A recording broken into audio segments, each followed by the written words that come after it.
नमस्कार प्रणाम।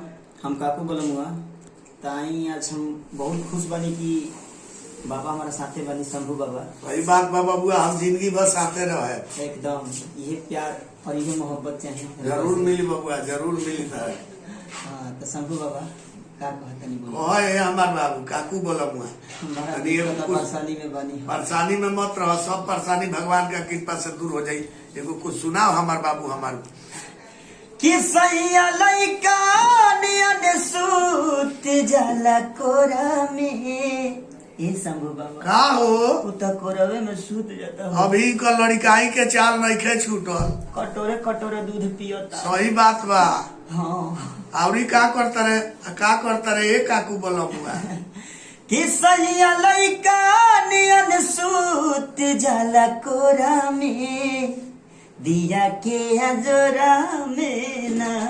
सैया लइका नियन सूत जाला कोरा में, दिया के अजोरा में ना। ये काकू बोलमुआ, ई दोस्त तारा में नहीं खे, ई दोस्त विकास अगुआ में बा। जे तारा वैसन हमरा ऐसन देख के हाथ में धरा दिले। सब दोस्त अगुआ में बा। ये कसाई भइल बारे हमनी के विकास बा। खूबे टोता। हाँ बोलो।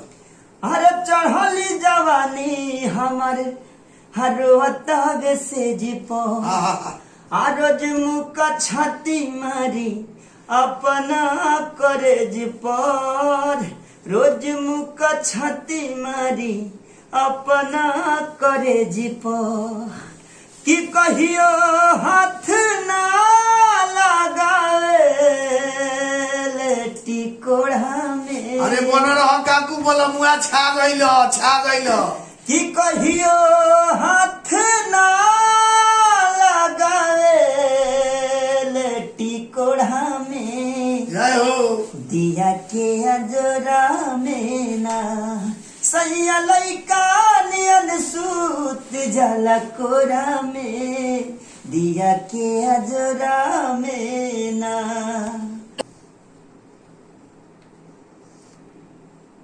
चली तमाम भोजपुरिया भाई लोग के हम दसों नौजोर के शंभू बाबा प्रणाम करतनी।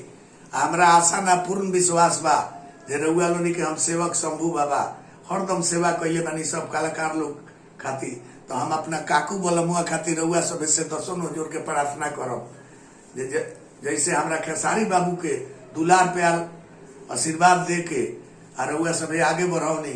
बहुत जल्दी धमाका होई। जलकुटी मार्केट में आ रहल बा हमनी के काकू बोलमुआ के। ऐसे रउआ सब से इहे निहोरा करब, आशीर्वाद दुलार प्यार दे के एकदम हमरा काकू बबुआ के झंडा लहराई लोनी। हमरा आशा ना पूर्ण विश्वास बा रउआ लोनी हमार गर्जियन है, हमार देवता है। रउआ लोनी ये सेवक के पुकार सुनी ले तो हम अपना खातिर ना, रउआ लोनी हमार भगवान है। काकू बोलमुआ के आशीर्वाद दुलार प्यार दे के आवे वाला दिन में एकदम खेसारी खानी इन करो के खेसारी बना दी सबे। ये रउआ लोन से कह के हम प्रणाम करते।